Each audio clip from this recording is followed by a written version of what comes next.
Raju P Nair ഇവിടെ കടകംപള്ളിക്കെതിരായ നിലപാടിൽ മലക്കം മറിഞ്ഞു വന്ന വാർത്ത വ്യാജമാണെന്നും തടയണമെന്നൊക്കെ ആവശ്യപ്പെട്ട് പ്രതിപക്ഷ നേതാവ് കോടതിയിൽ പോകുന്നുണ്ട്.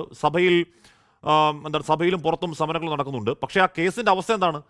ആ കേസ് നേരത്തെ പറഞ്ഞ പോലെ ക്രൈമിന്റെ സ്വഭാവം എന്താണെന്ന് പോലും അറിയാതെ സ്വാഭാവിക ചരമമാണോ എന്ന സംശയത്തിൽ കേസ് ബ്ലീഡിംഗ് ആണ്. രാജു പി നായർ,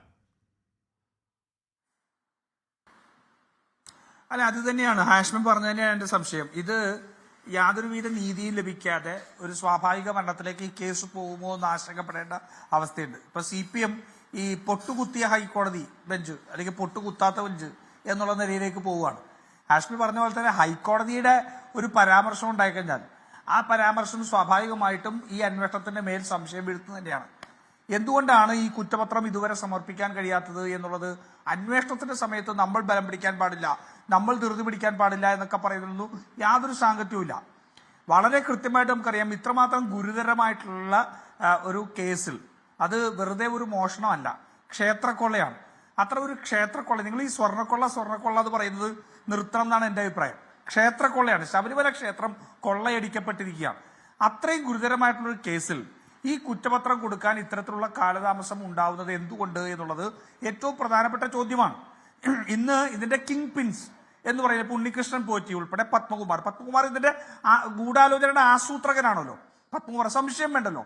കാരണം ഇദ്ദേഹം തന്നെ വിശ്വസിക്കുന്ന ഇനിയിപ്പോ പൊട്ടുകുത്തിയ SITയുടെ ഹൈക്കോടതി ദേവസ്വം ബെഞ്ച് പറഞ്ഞല്ലോ ഈ ഉത്തരവ് സ്വന്തം കൈപ്പടയിൽ തിരുത്തിയതാണ് എന്ന് പറഞ്ഞല്ലോ. അപ്പൊ ഈ ക്ഷേത്രക്കൊള്ളയുടെ മുഖ്യ ആസൂത്രകരിൽ ഒരാളാണ് CPMന്റെ മുൻ MLA ആയിരുന്ന ശ്രീ പത്മകുമാർ എന്നുള്ള കാര്യത്തിൽ യാതൊരു തർക്കവുമില്ല.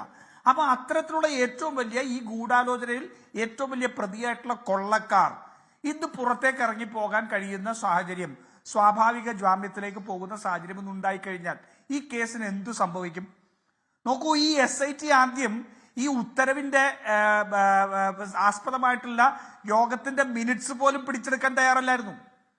ഏറ്റവും ആദ്യം SIT ചെയ്യേണ്ട ഒന്നായിരുന്നല്ലോ, ആ ഉത്തരവാണ് ഇതിനെല്ലാം ഗൂഢാലോചന എന്ന് കോടതി പറഞ്ഞതിന് ശേഷമാണ് SIT കോൺസ്റ്റിറ്റ്യൂട്ട് ചെയ്യുന്നത്.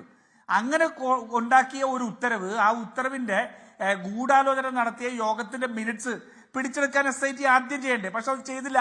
പിന്നീട് ഹൈക്കോടതിയുടെ ദേവസ്വം ബെഞ്ചാണ് പറഞ്ഞത് നിങ്ങളത് പിടിച്ചെടുത്തോണ്ട് വാ എന്ന് പറഞ്ഞ് പിടിച്ചെടുത്തോണ്ട് വരികയായിരുന്നു. അപ്പൊ SIT ഈ അന്വേഷണത്തിന്റെ സമയത്ത് നടക്കുമ്പോഴെല്ലാം SIT ഇതിനകത്ത് ചില താല്പര്യങ്ങൾ ഉണ്ടായിരുന്നു എന്നുള്ള കാര്യത്തിൽ തർക്കമൊന്നുമില്ല. പക്ഷെ കോടതിയുടെ നിരീക്ഷണത്തിലായതുകൊണ്ട് നമ്മൾ കോടതിയിൽ പരിപൂർണ വിശ്വാസം അർപ്പിച്ചു. അതിനിടയ്ക്ക് SITക്കകത്ത് ചില പ്രത്യേക താല്പര്യമുള്ള ഉദ്യോഗസ്ഥരെ ഉൾപ്പെടുത്തിയതും ഈ ഏറ്റവും പ്രധാനപ്പെട്ട കടകംപള്ളി സുരേന്ദ്രനെയും PS പ്രശാന്തിനെയും ചോദ്യം ചെയ്തത് പുറത്തേക്ക് വരാതിരുന്നതും ആണല്ലോ. ആ പുറത്തേക്ക് വരാതെ ഒളിച്ചു വെച്ചത് ജനങ്ങളിൽ സംശയം ഉണ്ടാക്കിയത് നമ്മളെല്ലാം ചർച്ച ചെയ്തിട്ടുള്ളതാണല്ലോ. അപ്പോഴാണ് രണ്ടാമത് PS പ്രശാന്തിനെ ചോദ്യം ചെയ്തിട്ടും അത് ഒളിപ്പിച്ചു വെച്ചത്, ഇല്ലേ? ഈ കഴിഞ്ഞ 24 ചോദ്യം ചെയ്ത് ഹാഷ്മി അറിഞ്ഞായിരുന്നോ? ഏതെങ്കിലും മാധ്യമങ്ങൾ അറിഞ്ഞായിരുന്നോ? കേരളത്തിലെ ഇവർ വിശ്വസിക്കുന്ന ഹൈക്കോടതിയുടെ ദേവസ്വം ബെഞ്ച്, പൊട്ടുകുത്തിയ ദേവസ്വം ബെഞ്ച്, ആ ദേവസ്വം ബെഞ്ചാണല്ലോ പറഞ്ഞത് PS പ്രശാന്തിന്റെ സമയത്തുള്ളത് ദുരൂഹമാണ്, അന്വേഷിക്കപ്പെടണം. ഒരു വട്ടമാണോ? അല്ല, 2 വട്ടം. എന്നിട്ട് എന്തുകൊണ്ട് PS പ്രശാന്തിനെ അറസ്റ്റ് ചെയ്തിട്ടില്ല? ഇതെല്ലാം സംശയം ഉണ്ടാക്കുന്നതാണ്. അതിനെയെല്ലാം ഏതെങ്കിലും തരത്തിലുള്ള ഈ വ്യാജ കാര്യങ്ങൾ കൊണ്ട് മറച്ചു വെക്കാൻ ശ്രമിച്ചാൽ ജനങ്ങളുടെ മുമ്പിൽ നിന്ന് സത്യം മാഞ്ഞു പോകുന്നതല്ല. ഇവര് അതിന് പകരം ഇതിനെല്ലാം ഡൈവേർട്ട് ചെയ്യുന്നതിന് വേണ്ടി, ജനശ്രദ്ധ മാറ്റുന്നതിന് വേണ്ടി ഒരു കഴമ്പുമില്ലാത്ത ആരോപണങ്ങൾ, ഞാനിപ്പോൾ അതിലേക്ക് കടക്കുന്നില്ല, കഴിഞ്ഞ ദിവസമെല്ലാം നമ്മൾ കണ്ടാണല്ലോ, ആരോപണങ്ങൾ ഉയർത്തിക്കൊണ്ടുവരികയാണ്. എന്നിട്ട് ഇതിൽ നിന്ന് ജനശ്രദ്ധ തിരിക്കാൻ വേണ്ടിയിട്ടാണ് നോക്കിക്കൊണ്ടിരിക്കുന്നത്. ഈ കുറ്റപത്രം സമർപ്പിച്ചു കഴിഞ്ഞാലും നാളെ അഡീഷണൽ ആയിട്ടുള്ള കുറ്റപത്രം സമർപ്പിക്കാൻ പ്രൊവിഷൻ ഉണ്ടല്ലോ. ഇന്നൊരു കുറ്റപത്രം സമർപ്പിച്ചു കഴിഞ്ഞാൽ പിന്നെ ആ കുറ്റപത്രത്തിൽ നിന്ന് അടിവിട്ട് അങ്ങോട്ടോ ഇങ്ങോട്ടോ ഒന്നും മാറാൻ പറ്റാത്ത സാഹചര്യമൊന്നുമില്ലല്ലോ.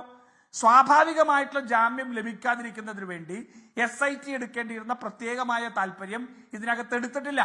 ഇതോടെ ഉണ്ണികൃഷ്ണൻ പോറ്റിയും പത്മകുമാറും ഉൾപ്പെടെയുള്ള ഈ ഗൂഢാലോചനയുടെ മുഴുവൻ പ്രതികളും പുറത്തേക്ക് പോയി കഴിഞ്ഞാൽ എന്തു സംഭവിക്കും?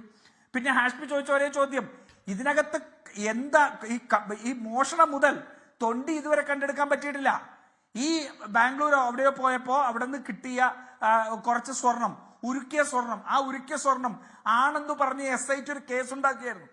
അത് പിന്നീട് വിദഗ്ധർ തന്നെ പറഞ്ഞു അതൊരു കേസ് ഉണ്ടാക്കുന്നതിന് വേണ്ടി SIT ചെയ്തൊരു കൗശലമാവാം എന്ന് പറഞ്ഞു. പക്ഷെ അതിലേക്ക് മാത്രം ഒതുങ്ങിപ്പോവും. ഈ ഇതിൽ നിന്ന് 1 കിലോ അല്ലെങ്കിൽ 4 കിലോ സ്വർണം ഉരുക്കാൻ വേണ്ടി നടത്തിയ കച്ചവടമാണിത് എന്ന് വലിയ ഗൂഢാലോചന. ഉറപ്പായും ഈ 476 ഗ്രാം സ്വർണ്ണം അടിച്ചു മാറ്റാൻ വേണ്ടിയാണോ ദേവസ്വം ബോർഡുകളുടെ പിന്തുണയോട് ഇക്കണ്ട അക്രമം നടത്തി? ഒന്നും അല്ലല്ലോ, 476 ഗ്രാം ഒന്നും അല്ല. അതിന് പിന്നിൽ വലിയ പ്ലോട്ട് ഉണ്ട്. ആ പ്ലോട്ടിലേക്ക് എത്താൻ പക്ഷേ SITക്ക് പറ്റുന്നില്ലെന്നാണ് പ്രശ്നം. ലോകത്തെവിടെയായാലും ഏത് സമയത്തും 24 വാർത്തകളും ഓഗ്മെന്റഡ് റിയാലിറ്റി പാക്കേജുകളും എക്സ്പ്ലെയിനറുകളും വിശദമായി കാണാൻ ഞങ്ങളുടെ യൂട്യൂബ് ചാനൽ നിങ്ങൾക്ക് സബ്സ്ക്രൈബ് ചെയ്യാം.